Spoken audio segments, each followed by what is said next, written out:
أعوذ بالله من الشيطان الرجيم. بسم الله الرحمن الرحيم.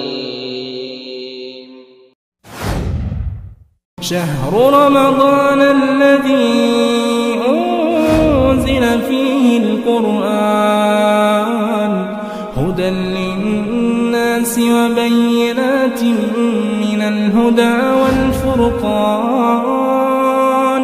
فمن شهد منكم الشهر فليصمه ومن كان مريضا أو على سفر فعدة من أيام أخر. السلام علیکم ورحمۃ اللہ وبرکاتہ. بسم اللہ الرحمن الرحیم. قرآن حکیم کے 7ویں پارے کی تفسیر کا خلاصہ پیش کیا جا رہا ہے. بہت اہم ہے، بالکل متوجہ ہو جائیے. بیان چل رہا ہے کہ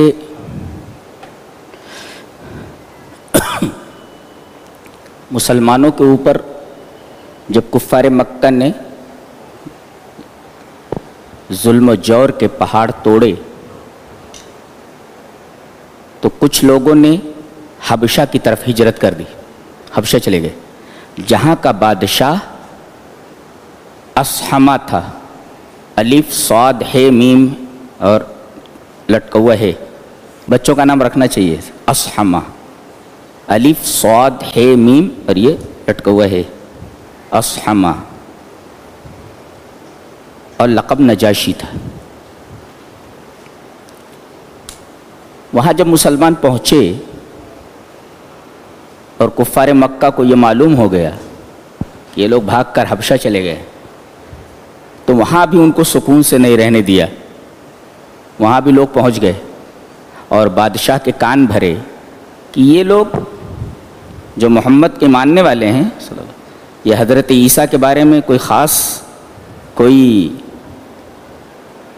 اچھی بات نہیں رکھتے اور اچھا عقیدہ نہیں رکھتے. کہا کہ تو بلاؤ ان کو. لہذا سب کو دربار میں بلایا گیا اور ترجمانی کے لیے حضرت جعفر ابن ابی طالب رضی اللہ تعالیٰ عنہ کو آگے بڑھا دیا گیا. انہوں نے سورہ مریم کی تلاوت کی. آہا کیا سورہ ہے! اللہ ایک دفعہ میں نے عشاء کی نماز میں لوگوں کے کہنے پر سورہ مریم کی تلاوت کی. میرا خیال ہے کہ دوسرے رکوع میں تھوڑا آگے جانے کے بعد طاقت ہی نہیں رہی کہ آگے پڑھ سکوں. پوری مسجد زار و قطار رو رہی تھی. جعفر ابن ابی طالب نے جب سورہ مریم کی تلاوت نجاشی کے دربار میں کی تو جتنے لوگ تھے وہاں، خصوصاً قسیس اور رہبان لوگ، قرآن حکیم نے بتایا قسیسین و رہبان وہم لا یستکبرون. قسیس کسے کہتے ہیں؟ عالم الدین النصرانیہ. عیسائیوں کے عالم کو قسیس کہتے ہیں، عالم الدین النصرانیہ. عیسائی عالم کو قسیس کہتے ہیں. بروزن سجین جس کا پلیورل قسیسون ہے اور حالت جری میں قسیسین ہے. اور رہبان عبادم متجردین، دنیا سے کٹ کر کے اللہ کی عبادت میں مشغول ہونے والے لوگ، ان کو کہتے ہیں رہبان. یہ راہب کی جمع ہے، جیسے راکب کی جمع رکبان. تو یہ عباد بھی وہاں موجود تھے اور نصرانی علماء بھی موجود تھے. وہ سورہ مریم پڑھتے جا رہے ہیں اور دربار میں ہر ایک آدمی زار و قطار رو رہا ہے. اللہ تبارک و تعالیٰ نے وہ نقشہ کھینچا ہے. وَإِذَا سَمِعُوا مَا أُنزِلَ إِلَى الرَّسُولِ تَرَىٰ أَعْيُنَهُمْ تَفِيضُ مِنَ الدَّمْعِ مِمَّا عَرَفُوا مِنَ الْحَقِّ. قرآن پڑھتے جا رہے ہیں، وہ قرآن سن کر کے زار و قطار رو رہے ہیں. اللہ. ایک مفسر لکھتا ہے یہ تو محمد کے دین کو ماننے والے نہیں تھے، یہ تو مذہب نصرانیت کو ماننے والے تھے جو قرآن کو سمجھتے تھے تم مسلمان ہو کر کے قرآن حکیم نہیں سمجھتے، اور یہ نصرانی ہو کر کے قرآن سن کر کے رو رہے ہیں، اپنی آنکھوں سے آنسو بہا رہے ہیں۔ فانت یا مومن، اے مومن تو کس جگہ کھڑا ہوا ہے؟ اپنے آپ کو دیکھ لے کہاں کھڑا ہے تو۔ اگر قرآن حکیم سن کر کے آدمی کا دل نہ دھڑکنے لگے اور آنکھوں سے آنسو نہ بہہ پڑے تو پھر اس آدمی کو اپنے ایمان کا جائزہ لینا چاہیے کہ کہیں ایمان ہے یا نہیں۔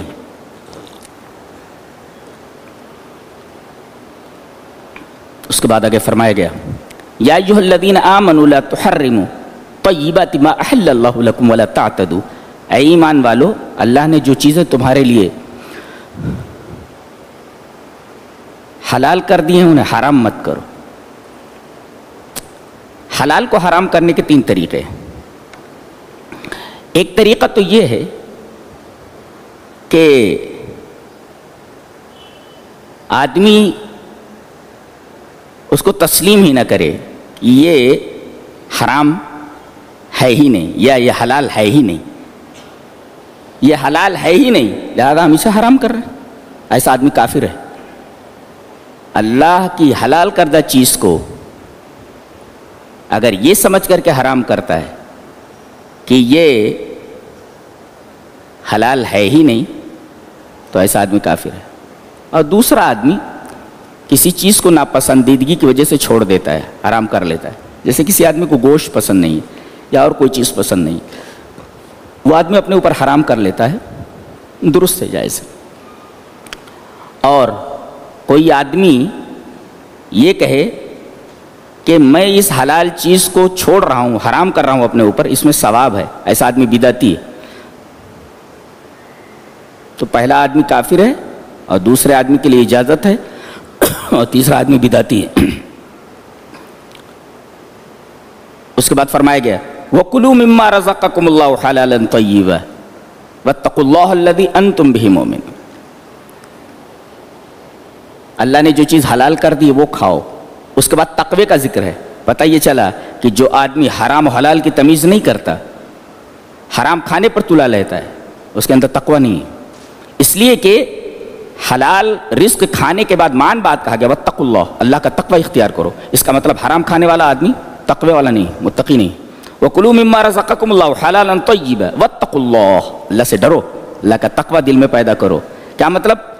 حرام کھانے والا آدمی متقی نہیں ہو سکتا۔ اس کے بعد قسم کا مسئلہ آیا۔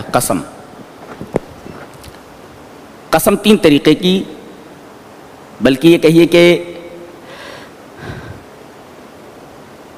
قسم کی 3 قسمیں ہیں۔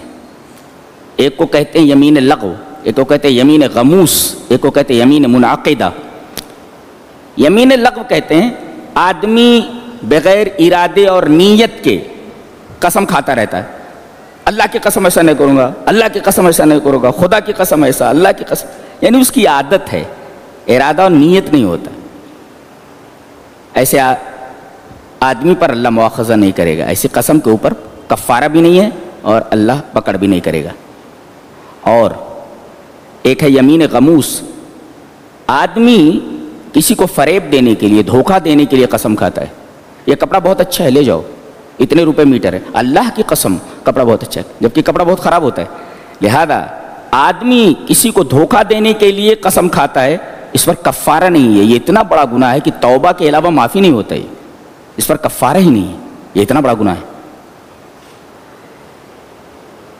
اور تیسری قسم ہے یمین منعقدہ، اپنی قسم میں نیت اور ارادے سے پختگی پیدا کرے اور وہ چیز حلال ہو۔ مثلا کہ خدا کی قسم میں ٹھنڈا پانی نہیں پیوں گا، تو ٹھنڈا پانی پی لو لیکن کفارہ یمین دے دو۔ کفارہ یمین دینا کیسے؟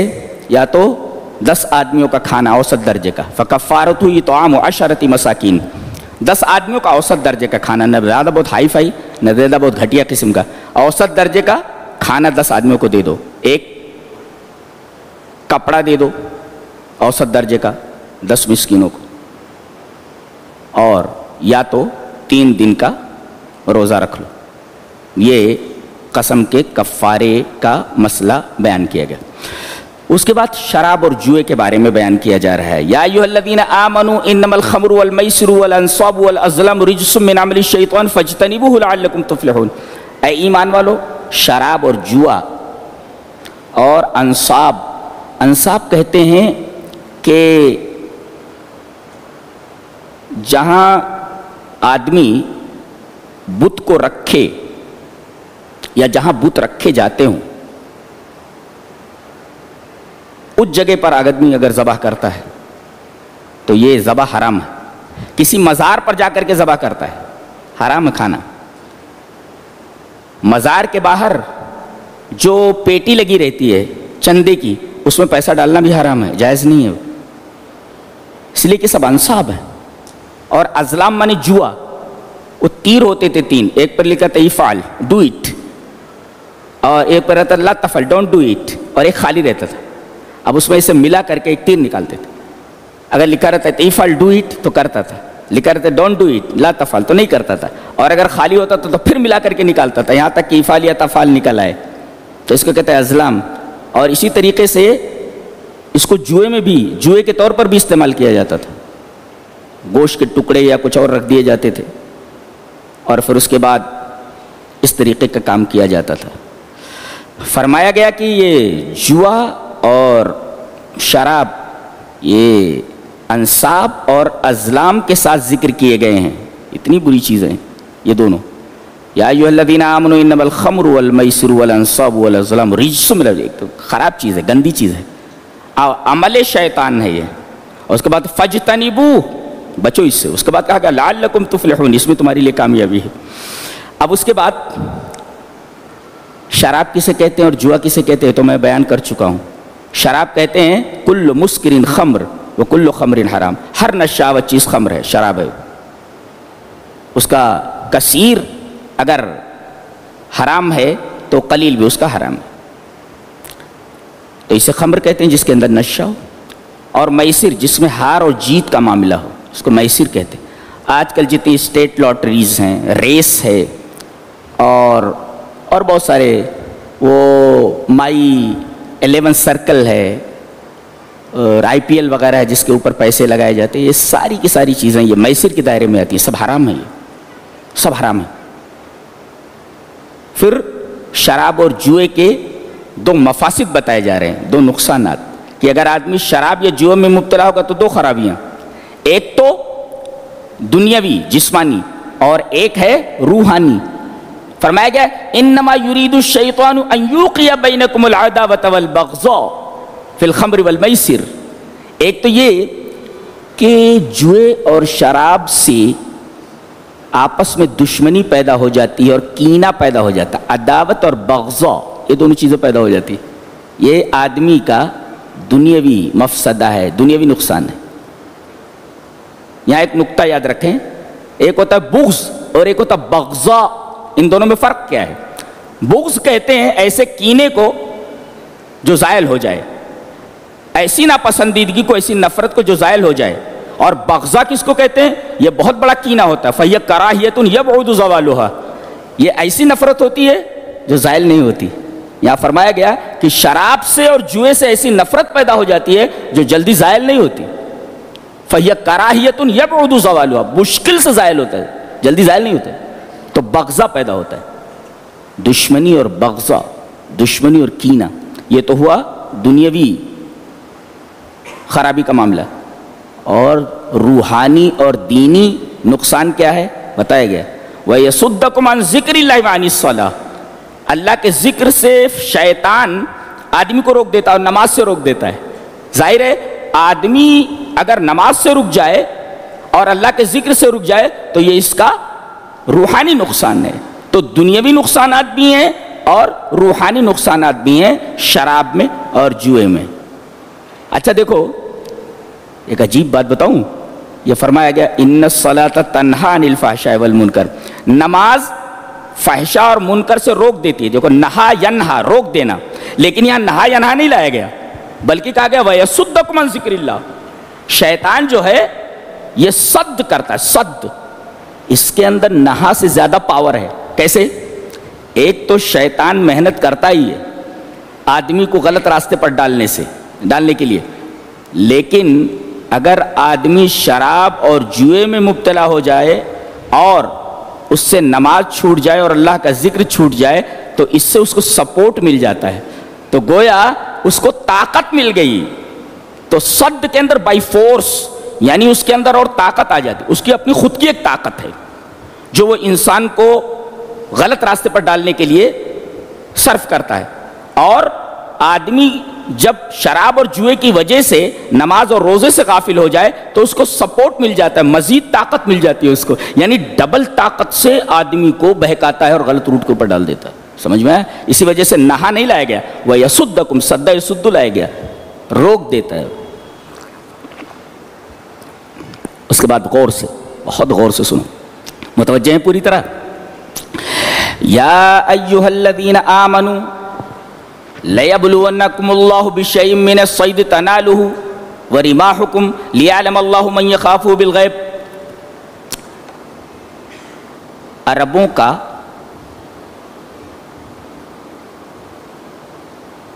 ایک طریقہ تھا, بلکہ یہ کہہ لیجئے کہ عربوں کے معاش کا ایک اہم عنصر, ایک امپورٹنٹ فیکٹر جو ہے وہ شکار تھا.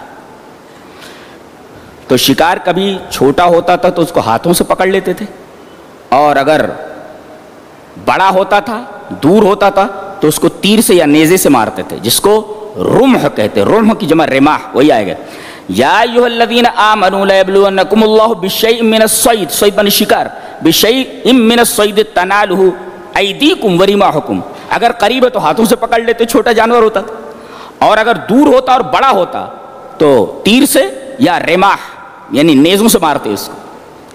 تو گویا کہ عربوں کی معیشت کا ایک امپورٹنٹ فیکٹر, ایک اہم عنصر شکار تھا.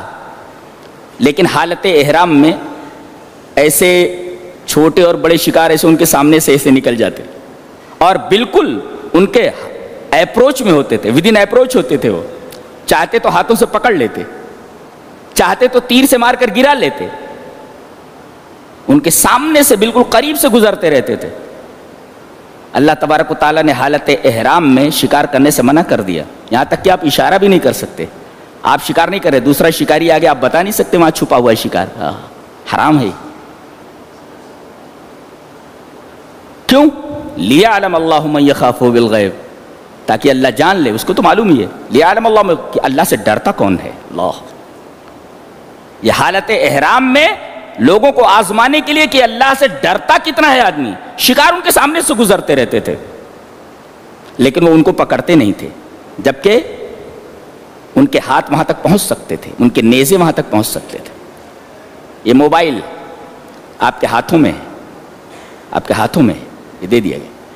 اب اس موبائل سے اگر آپ غلط فائدہ اٹھا رہے ہیں تو اس کا مطلب یہ ہے کہ آپ کے دل میں اللہ کا خوف نہیں ہے.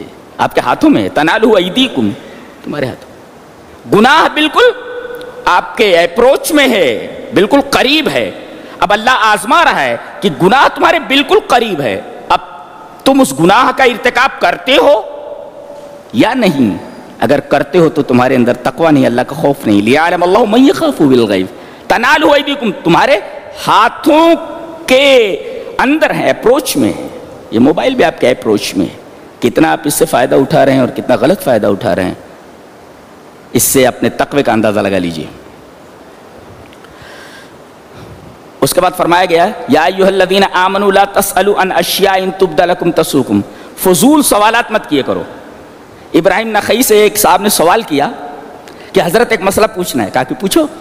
کہا کہ ابلیس کی بیوی کا نام کیا ہے؟ ابراہیم نخعی نے کہا میں اس کے نکاح میں حاضر نہیں تھا, میں اس کے نکاح میں حاضر نہیں. تو اس طریقے کے فضول سوالات ہوتے ہیں, لیکن سوال اگر عملی ہے تو بہت بہتر ہے, اس کا جواب بھی دینا چاہیے. جیسے ابھی ایک سوال آیا کہ کچھ عورتیں حائضہ ہوتی ہیں, ایام میں ہوتی ہیں, تو ان کا مسجد میں آنا کیسا ہے, جائز ہے کہ نہیں.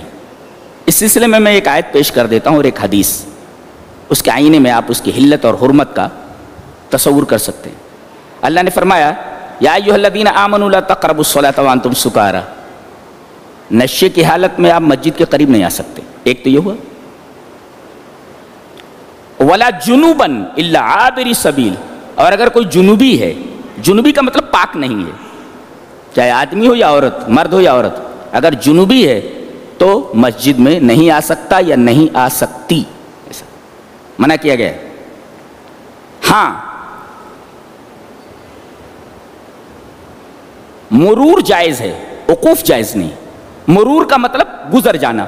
اب عورت اگر جنوبی ہے، پاک نہیں ہے، اور اس کو مسجد میں سے گزرنا ہے اس طرف سے اس طرف، تو یہ مرور جائز ہے. اس کو کہتے ہیں مرور، گزرنا. لیکن وقوف یعنی بیٹھے جائز نہیں. مرور جائز ہے، وقوف جائز نہیں ہے. اتنا سمجھ میں آیا؟ یہ تو قرآن میں. حدیث کیا ہے؟ ابن ماجہ شریف کی حدیث ہے، ان المسجد لا يحل لجنوب ولا حائض. یہ ابن ماجہ کی روایت ہے کہ مسجد یہ حلال نہیں ہے ناپاک آدمی کے لیے جو پاک نہیں ہے، اور اس عورت کے لیے جس کو حیض آتا ہو. گزر سکتی ہے، مرور جائز ہے، اس طرف سے اس طرف جا سکتی ہے، مگر وقوف نہیں کر سکتی، چاہے وہ مرد ہو جو پاک نہ ہو یا عورت ہو جو پاک نہ ہو. اس کی ایک صورت ہے، یا تو یہ دوا لے لے تاکہ اس کا پیریڈ بڑھ جائے، وہ درس میں آ سکتی ہے، نماز میں آ سکتی ہے، لیکن شرط یہ ہے کہ ان گولیوں کو استعمال کرنے کے بعد اس کو کوئی نقصان نہ ہو. باقاعدہ ڈاکٹر اس کو گارنٹی دے اور بتائے کہ ان گولیوں سے تم کو نقصان نہیں اگر تم پیریڈ بڑھانا چاہتی ہو تو. شرط ہے یہ. اور دوسری صورت یہ ہے کہ کوئی خاص جگہ ہو مسجد سے الگ، جیسے علامہ ابن باز رحمہ اللہ نے فتویٰ دیا ہے کہ وہ گیٹ کے باہر، گیٹ کے پاس بیٹھ سکتی ہے، یا ایسی جگہ جیسے گیلری وغیرہ ہے جس میں عام طور پر نماز نہیں پڑھی جاتی تو وہاں پر بیٹھ جائیں. یہ حل ہے اس کا. تو مرور جائز ہے مگر وقوف جائز نہیں. یہ خلاصہ ہے اس کا.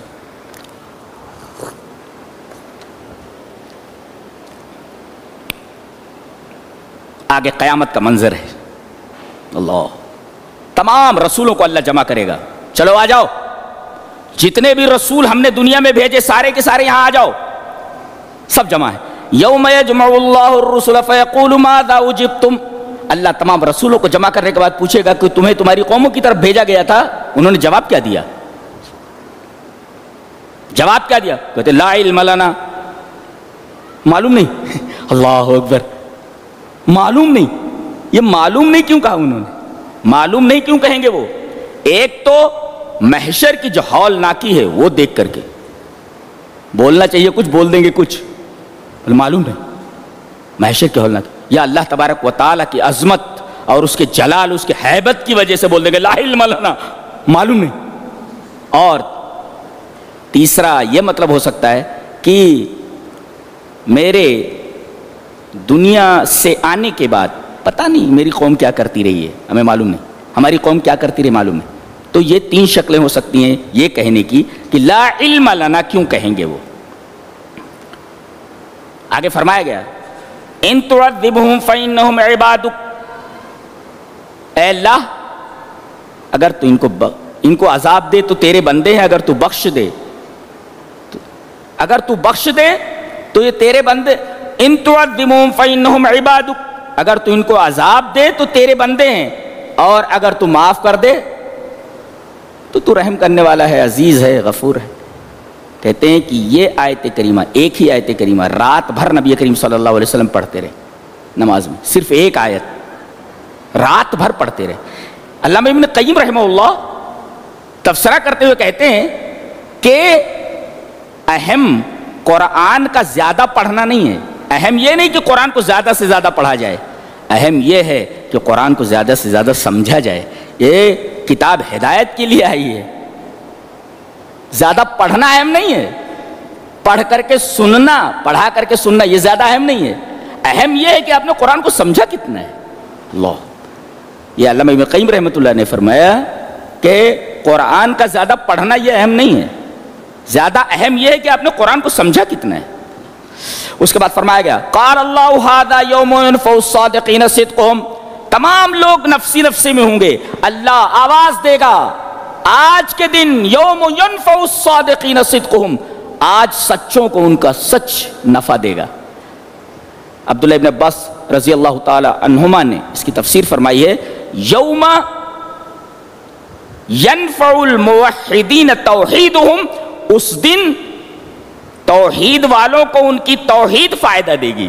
انہوں نے گویا کہ صادقین کی تفسیر موحدین سے کی اور صدق کی تعریف توحید سے کی. اس کا مطلب یہ ہوا کہ سب سے اہم دولت آدمی کو جو مل جائے وہ توحید ہے، اس لیے کہ توحید ہی کے ذریعے قیامت کے دن آدمی بچنے والا ہے. شرک پر کوئی کمپرومائز نہیں ہوا. توحید لے کر کے گیا ہے، بہت گنہگار ہے، کمپرومائز ہے، اللہ بخش سکتا ہے. لیکن اگر شرک لے کر کے گیا ہے کوئی کمپرومائز نہیں، کوئی بات ہی نہیں ہونے والی ہے اس کے اوپر. اللہ، لہذا شرک سے بچو اور توحید کو مضبوطی سے پکڑو. اور عبداللہ ابن عباس نے توحید کی تفسیر، صدق کی تفسیر توحید سے کی ہے اور صادقین کی تفسیر موحدین سے کی ہے. جانتے ہیں نقطہ یہ ملا کہ کائنات کی سب سے بڑی سچائی توحید ہے اور کائنات کے سب سے سچے لوگ موحدین ہیں، اور سب سے سچا اسٹینڈ اور سب سے سچا موقف موحدین کا موقف ہے.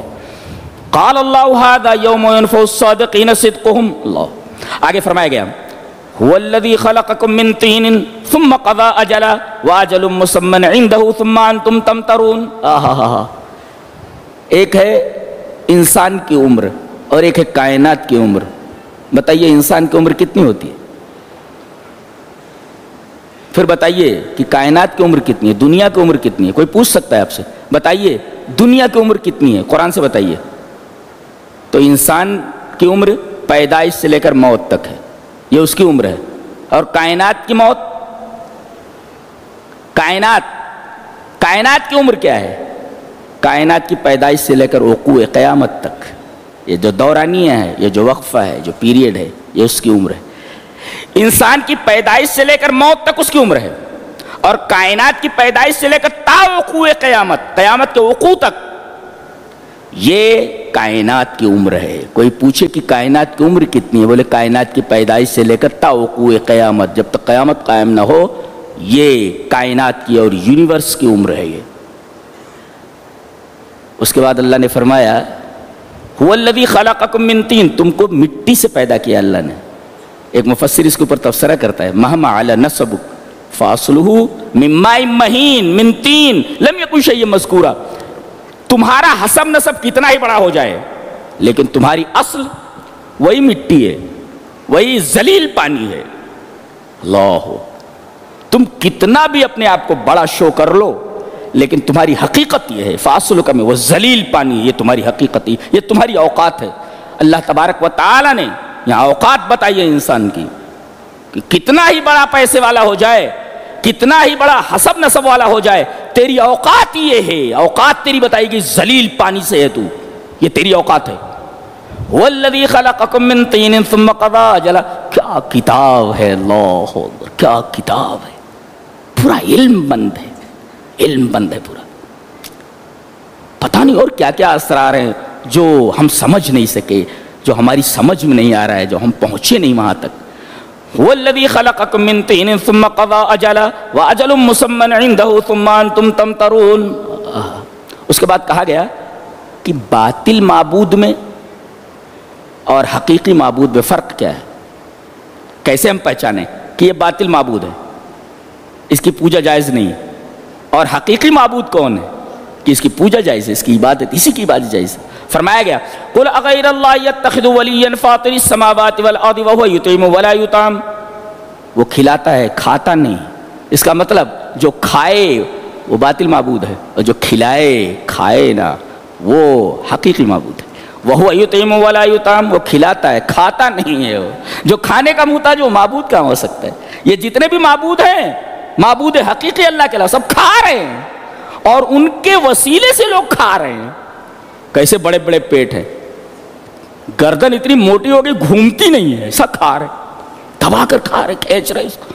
اللہ، گردن نہیں گھوم رہی ہے، ایسا کھا رہے.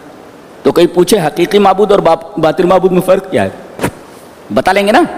جو کھلاتا ہے وہ حقیقی معبود، اور جو کھاتا ہے وہ باطل معبود.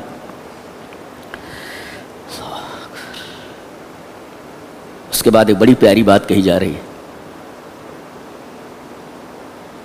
قل اللہ ینجیکم منہا ومن کل کرب ثم انتم تشرکون، آپ کہہ دیجئے کہ اللہ تم کو مصیبتوں سے نجات دیتا ہے اور ہر تکلیف سے، کرب کہتے ہیں انتہائی تکلیف کو، اس سے نجات دیتا ہے، پھر تم شرک کرتے ہو۔ ایک مفسر لکھتا ہے کہ کشف اللہ تعالی قربتہم مع علمہ انہم سیشرکون فکیف بہ مع قربت من قال لا الہ الا اللہ۔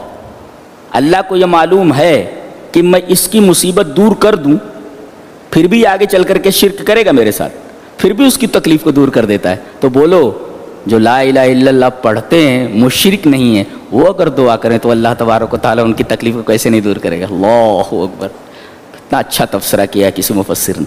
سمجھ میں آ گیا نا کہ اللہ کو معلوم ہے مع علمہ انہم سیشرکون، اس کو معلوم ہے کہ یہ شرک کریں گے، میں اگر تکلیف دور کر دوں تب بھی، لیکن میں تکلیف دور کر دیتا ہوں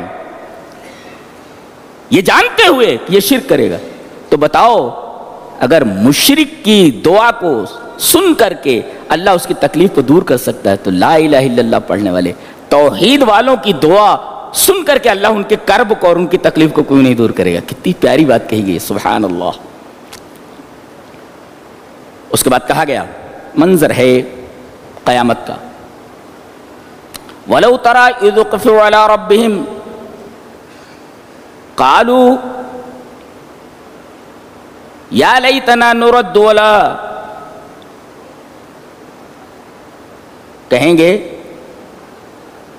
جب جہنم کو ان کے سامنے لے آیا جائے گا، جہنم کو دیکھ کر کے کہیں گے کاش کہ ہمیں دنیا میں لوٹا دیا جاتا، یا لیتنا نرد ولا نکذب بآیات اللہ، تو ہم وہاں جا کر نیک عمل کرتے اور اللہ کی آیتوں کو جھٹلاتے نہیں۔ ایک مفسر لکھتا ہے جہنم کو دیکھنے کے بعد آدمی یہ تمنا کرنے لگے گا کہ کاش اسے دنیا میں بھیج دیا جائے اور وہ نیک عمل کرے گا، تو اسے اندر داخل جب کر دیا جائے گا تو اس کا کیا حال ہوگا؟ دیکھ کر کے حالت پتلی ہو گئی ہے تو اندر داخل ہونے کے بعد اس کا کیا حال ہونے والا ہے؟ لہذا ابھی ہوشیار ہو جاؤ، جہنم کی وہ آگ دنیا کی آگ کی طرح نہیں ہے، اللہ بڑی خطرناک قسم کی آگ ہے وہ۔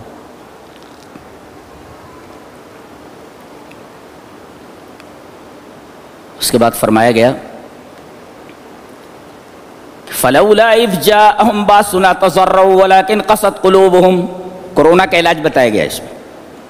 کورونا کا علاج کیا؟ ہمارا عذاب جب ان کے اوپر آ گیا تو یہ اللہ کے سامنے گڑ گڑاتے کیوں نہیں؟ اللہ فلولا اذ جاءهم باسنا تضرعوا، ہمارا عذاب ان کے اوپر آ گیا تو یہ ہمارے سامنے گڑ گڑاتے کیوں نہیں ہے؟ ایک مفسر لکھتا ہے التضرع یرفع الباس، اگر آدمی اللہ کے حضور گڑ گڑا کر کے کسی تکلیف سے معافی چاہے تو اللہ تبارک و تعالیٰ اس تکلیف کو اٹھا دیتا ہے۔ اس کا مطلب یہ ہے کہ آدمی گڑگڑا نہیں رہا ہے، اس کو ایک بیماری سمجھ رہا ہے، وہ ٹھیک ہے کوئی ویکسین آ جائے گی ہم اس عذاب سے نجات پا لیں گے، اصل چیز بتائی گئی اللہ سے گڑگڑا کر کے دعا مانگو۔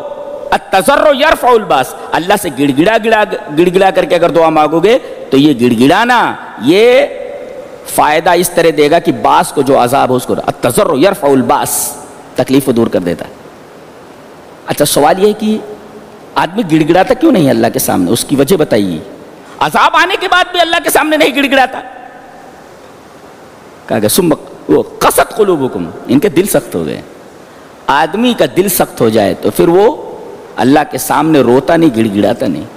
اگر آپ کی آنکھوں سے آنسو نکل رہے ہیں اپنے گناہوں پر، کسی مصیبت کے آنے پر، تو سمجھو کہ تمہارا دل نرم ہے، اور اگر مصیبتوں کے آنے کے بعد بھی آپ کی آنکھوں سے آنسو نہیں نکلتے اور آپ اللہ کے سامنے گڑ گڑاتے نہیں، تو اس کا مطلب یہ ہے کہ آپ کا دل سخت ہے۔ اللہ سے دعا مانگو کہ اللہ تبارک و تعالیٰ تمہارا دل بدل دے، یہ دل کی سختی دور کر دے، اس لیے کہ تمہارے دل سخت ہو گئے۔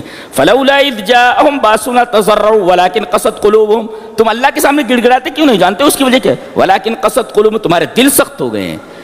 تو دل جب سخت ہو جائے، آدمی کی آنکھوں سے آنسو نہ نکلیں کسی مصیبت کے وقت، کسی تکلیف کے وقت، اپنے گناہوں کو یاد کر کے، تو سمجھو ایسے آدمی کا دل سخت ہو گیا ہے۔ وہ اللہ تبارک و تعالیٰ سے اپنے دل کی نرمی کے لیے دعا کرے کہ اللہ میرے دل کو نرم کر دے۔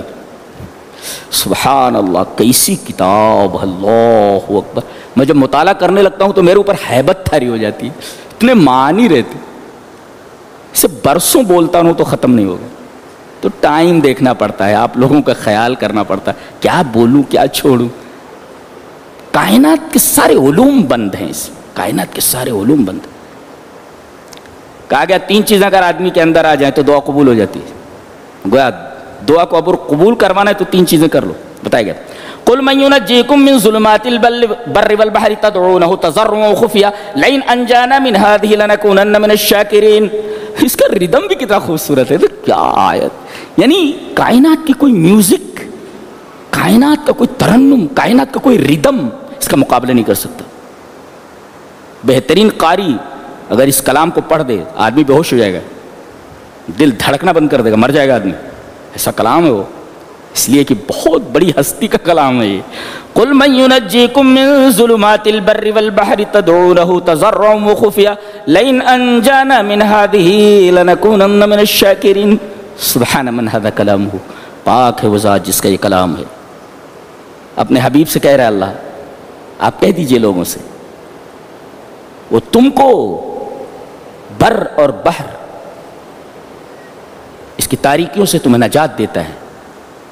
تو تدعونہ تضرعا وخفیا، ایک تو گڑ گڑا کر کے دعا مانگو، ایک گڑ گڑانا، اور دوسرے خفیہ تنہائی میں. بعض لوگ ہوتے ہیں دوسروں کو دیکھیں اللہ، اب وہ سامنے والے دیکھیں کہ بہت بڑا متقی ہے، یہ کہا گیا خفیہ، میرے اللہ مجھے معاف کر دو. وہ بغل والے کو دکھا رہا ہے کہ وہ بہت بڑا متقی. فرمایا گیا تدعونہ تضرعا وخفیا، گڑ گڑاؤ مگر تنہائی میں، خفیہ. اور وہ حدیث مسلم ہے کہ وہ جو 7 آدمی اللہ کے عرش کے سائے میں ہوں گے، ایک آدمی وہ ذکر اللہ خالیا ففاضت عینا، جو آدمی تنہائی میں ہوا اور اپنے گناہوں کو یاد کیا اور اس کی آنکھیں بہہ پڑی، ففاضت عینا. وہی فاضا کا لفظ یہاں بھی ہے.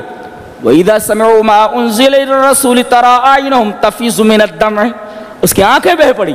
اللہ فرمائے گا ایسے آدمی کو میرے عرش کے سائے کے نیچے لے آؤ. یہ سب کہانیاں دکھ رہی ہیں آپ کو. زندگی جتنی ہے آپ کی، اس کا آخری لمحہ ختم ہوا تو دنیا سے آپ کا رابطہ ختم. پھر سامنے جو کچھ دکھائی دے گا آپ دیکھ نہیں سکتے اس کو. یہ کہاں آ گئے ہم، کہاں آ گئے ہم، کہاں آ گئے، کہاں آ گئے. کس کو بچنا ہے؟ کوئی بچتا نہیں. ملک الموت پیچھے لگا ہوا ہے، چھوڑتا تھوڑی کسی کو. نیتا ہونے دے، کوئی سائنٹسٹ ہونے دے. کیسے کیسے لوگ چلے گئے اللہ کے بارے میں بکواس کر کے. ایک سائنسداں تو میرا خیال ہے ریچرڈ ڈاکنس ہے، وہ کہتا ہے کہ یہ کائنات ایک کیمیکل پپیٹ ہے. تو کیسا آدمی بولے، کیسے کیمیکل پپیٹ ہے بولے تو.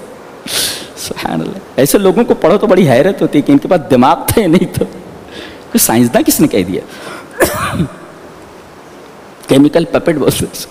سبحان اللہ. ہو گیا. انگلش کتابیں مطالعہ کرو، میری انگلش بہت اچھی ہے الحمدللہ. انگریز سے میں نے پڑھا ہے، میرا ساتھی انگریز تھا.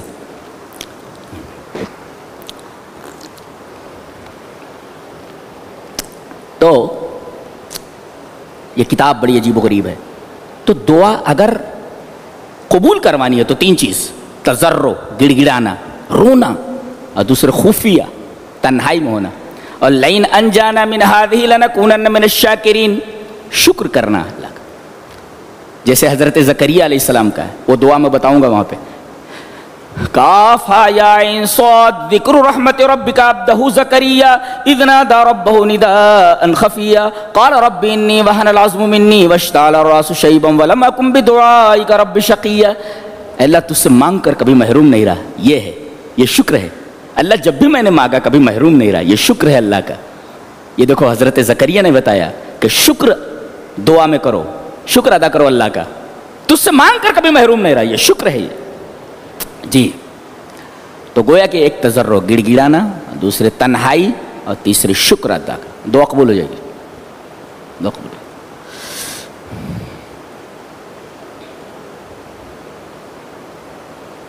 اس کے بعد فرمایا گیا وَعِندَهُ مَفَاتِحُ الْغَيْبِ، بہت غور سے سنو ہے، وعنده مفاتح الغیب لا يعلمها الا هو ويعلم ما في البر والبحر وما تسقط من ورقة الا يعلمها. فرمایا گیا کہ کسی درخت سے کوئی پتا گرتا ہے تو ہم اس کا علم رکھتے ہیں. اللہ کیا علم ہے. اللہ دنیا میں کتنے درخت ہیں, کوئی پتا گرتا ہے تو ہم اس کا علم رکھتے ہیں. ایسا علم والا. ایک مفسر تفسیرہ کرتے ہوئے لکھتا ہے کہ اگر درخت سے پتا ٹوٹ کر گرتا ہے تو اللہ اس پتے کے بارے میں علم رکھتا ہے, تو کوئی محتاج, کوئی مظلوم, کوئی گنہگار اپنی آنکھوں میں آنسو لاتا ہے اور اس کا آنسو آنکھوں سے نکل کر زمین کے اوپر گرتا ہے, تو کیا اللہ تبارک تعالیٰ اس آنسو کو نہیں دیکھتا؟ سبحان اللہ و بحمدہ سبحان. اگر وہ درخت سے گرتے ہوئے پتے کے بارے میں علم رکھتا ہے تو کسی محتاج اور کسی مظلوم کی آنکھوں سے گرتے ہوئے آنسو کا علم نہیں رکھتا؟ ضرور رکھتا, ضرور رکھتا, ضرور رکھتا. ہے تو یہ پانی ہی, اس پانی میں, آنکھوں کے پانی میں زمین اور آسمان کا فرق ہے. یہ پانی جہنم کی آگ نہیں بجھا سکتا, لیکن آنکھوں کا پانی یہ گناہوں کو دھل دیتا ہے, گناہوں کی آگ کو سرد کر دیتا ہے, بجھا دیتا ہے. تو دل نرم ہونا چاہیے آدمی کا.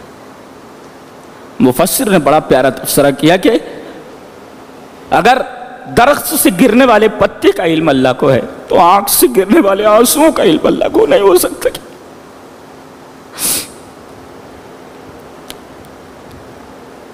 وَمَا تَسْقُطُ مِن وَرَقَةٍ إِلَّا يَعْلَمُهَا.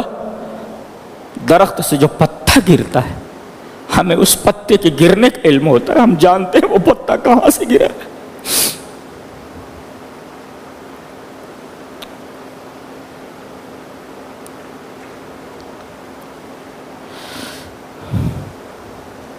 آگے فرمایا گیا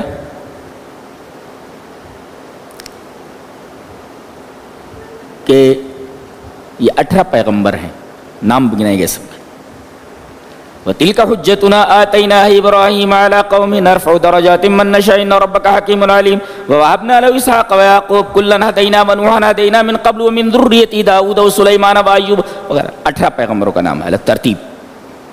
پھر کہا کہ اگر یہ 18 پیغمبر بھی شرک کریں تو ان کے سارے اعمال ہبط ہو جائیں. شرک اتنی خطرناک چیز ہے, ان کے سارے اعمال ہبط ہو جائیں, لہذا شرک سے بچتے رہو. فرمایا گیا الذین آمنوا ولم یلبسوا ایمانہم بظلم اولئک لہم الامن وہم مہتدون. جن لوگوں نے اپنے ایمان میں ظلم کو نہیں ملایا, یعنی شرک کو نہیں ملایا, تو ان کے لیے امن ہے. امن کا الٹا کرو تو ایک مفسر نے بڑا پیارا لکھا ہے, ذرا الٹا کرو تو امن کو الٹا کرو. الف میم نون, اب الٹا کرو اس کو, نون میم الف, نما, نما مانے بڑھنا, برکت ہونا. وہ تو فمن آمنا, جو ایمان لے آئے اور شرک سے دور رہے, تو آمنا تو وہ معمول رہے گا, اور جب معمول رہے گا فنما, وہ ترقی کرے گا. گویا کہ توحید میں ترقی بھی ہے. کتنی عجیب بات کی مفسر نے کہ امن کو اگر الٹا کرو تو نما بن جاتا, نما مانے بڑھنا, نمو اسی سے. عجیب بات کی. اور ایک نقطہ یہ بھی بتایا گیا فلما جن علیہ اللیل رأى کوكبا قال هذا ربی فلما افل قال لا احب الآفلین.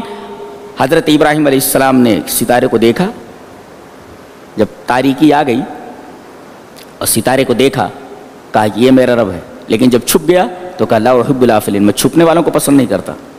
اسی طریقے سے بابا جب تک زمین پر چل رہے تھے, بابا جب تک زمین پر چل رہے تھے تو آپ ان کو معبود مان رہے تھے. بابا آپ کہاں گئے؟ زمین کے اندر چھپ گئے. اور چھپنے والی چیز معبود نہیں ہوتی. جی, چھپنے والی چیز معبود نہیں ہوتی. میں چھپنے والوں کو پسند نہیں کرتا. افول کا مطلب ہوتا ہے کوئی چیز دکھائی دے رہی تھی, اب نہیں دکھائی دے رہی ہے, اس کو کہتے ہیں آفلین, چھپ جانے والے. لہذا جو دکھائی دینے کے بعد چھپ جائے وہ عبادت کا لائق نہیں ہوتا. بابا دکھائی دے رہے تھے, اب منو من مٹی کے لیجئے, اور وہ کیسے معبود ہو سکتے ہیں؟ اللہ. اس آیت کریمہ پر ایک مفسر نے تفسیرہ کرتے ہوئے کہا ہے جو تمہاری ضرورت کے وقت من یغیب عنک وقت حاجتک بدون عذر لا یستحق المحبہ, جو آدمی ضرورت کے وقت بلا عذر تم سے غائب ہو جائے, دیکھے کہ اس کو ضرورت ہے اور بلا عذر کے دور ہو جائے, لا یستحق المحبہ, تو ایسی دوستی بیکار ہے, ایسا دوست بیکار ہے, وہ محبت کے لائق نہیں. لا یستحق المال, اٹ ڈزنٹ ڈیزرو, وہ دوستی کے لیے لائق ہی نہیں, دوستی کے لائق. فلما جن علیہ اللیل رأى کوكبا قال هذا ربی فلما افل قال لا احب الافلین. اس کے بعد کہا گیا اولئک لهم الامن. امن کب ہوگی؟ دنیا میں توحید آ جائے, امن خود قائم ہو جائے گا. یہ جو کچھ ہے بد امنی, یہ سب شرک کی وجہ سے پھیلی ہوئی ہے. اولئک لهم الامن, توحید والوں کے لیے امن ہے. اس کا مطلب یہ دنیا میں اگر توحید آ جائے, شرک ختم ہو جائے, وہیں امن آ جائے گا. یہ جو کچھ اضطراب, جو کچھ اشانتی پھیلی ہوئی ہے, یہ سب شرک کی وجہ سے. ایک نقطہ, فالق الحب والنوى ان اللہ فالق الحب. فلق کا مطلب ہوتا ہے کوئی چیز ہے اسے ملی ہوئی, اب وہ پھٹ کر دو حصوں میں بٹ جائے اور بیچ سے کوئی چیز نکلے, تو اس پھٹنے کو فلق بولتے. دیکھو ان اللہ فالق الحب والنوى, دانا ہوتا ہے نا دانا, اب وہ دو حصوں میں پھٹتا ہے, اس کے اندر سے کونپل نکلتی, دو حصوں میں پھٹتا ہے, بیچ سے کونپل نکلتی. ایسے ہی فالق الاصباح, صبح کو پھاڑنے والا ہے. تاریکی پھیلی ہوئی ہوتی, اب تاریکی پھٹتی ہے اور اس تاریکی کے بیچ سے, تاریکی دو حصوں میں پھٹی ہے نا, فلق ہوا ہے, اب بیچ سے روشنی نکلی ہے. اس کا مطلب حالات کتنے بھی خراب ہو جائیں, جب تاریکی سے نور نکل سکتا ہے تو بد امنی سے امن نکل سکتا ہے اور مشکل سے آسانی نکل سکتی ہے. فالق الاصباح, ہاں صبح نکلتی ہے کیسے, تاریکی جب پھٹتی ہے تو اسی سے نور نکلتا ہے, دو حصوں میں پھٹتی وہاں سے نور نکلتا ہے.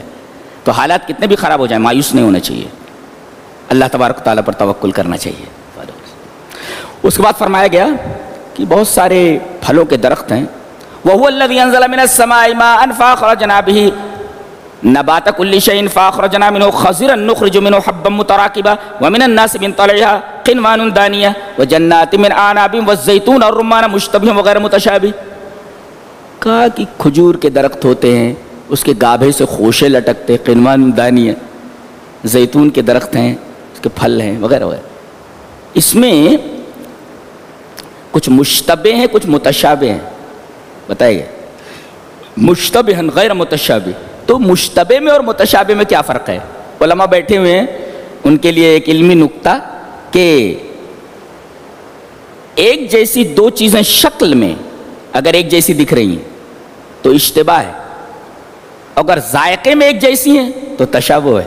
تو اشتبہ یشتبہ اشتباہن فهو مشتبہ, باب افتعال سے اگر ہے مشتبہ تو گویا کہ شکل, الاشتباہ فی الشکل, شکل میں ایک دوسرے جیسے ہیں. اور اگر ذائقے میں توم میں اگر وہ متحد ہے تو کہیں گے تشابہ. تو گویا شکل میں اگر متحد ہیں تو اشتباہ ہے, اور اگر ذائقے میں ایک جیسے مشتبہ ہیں تو اس کو کہیں گے تشابہ. دونوں میں فرق. کہتے ہیں اللہ اگر موجود ہے تو دکھائی کیوں نہیں دیتا ہے؟ کہتے ہیں اس لیے کہ وہ لطیف ہے. سوال کر سکتے ہیں آپ, دماغ دکھائی دیتا ہے؟ بولے نہیں. مانتے ہو نا, آثار سے مانتے ہو. ایک پاگل میں ایک عام آدمی فرق سمجھ میں آتا ہے نا, اس کی چال, اس کی ڈھال سب سمجھ میں آتی ہے کہ یہ آدمی پاگل ہے یا نارمل ہے یا ایب نارمل ہے, فرق سمجھ میں آتا. تو اللہ لطیف ہے, اس وجہ سے دکھائی نہیں دیتا. روح زندگی میں ساتھ رہتی ہے, لیکن کوئی ڈاکٹر بتا نہیں سکتا, کوئی ایکس رے, کوئی مشین بتا نہیں سکتی روح کی شکل کیسی ہے جی, لیکن وہ ساتھ رہتی ہے. اس کے بارے میں ہمیں علم نہیں ہے کیسی ہے وہ. اس کے بعد کہا گیا کہ جس آدمی کو اوپر حق پیش کیا جائے اور وہ حق کو قبول نہ کرے تو اس کا دل خراب کر دیا جاتا ہے. وَنُقَلِّبُ أَفْئِدَتَهُمْ, ہم ان کے دلوں کو پلٹ دیتے ہیں. ایک مفسر نے اس سے تبصرہ کرتے ہوئے کہا من عُرِضَ عَلَيْهِ حَقٌ, جس آدمی کو اوپر حق پیش کیا جائے, فَرَدَّهُ, اس کو رد کر دے, تو اس کے ساتھ کیا معاملہ کیا جاتا ہے؟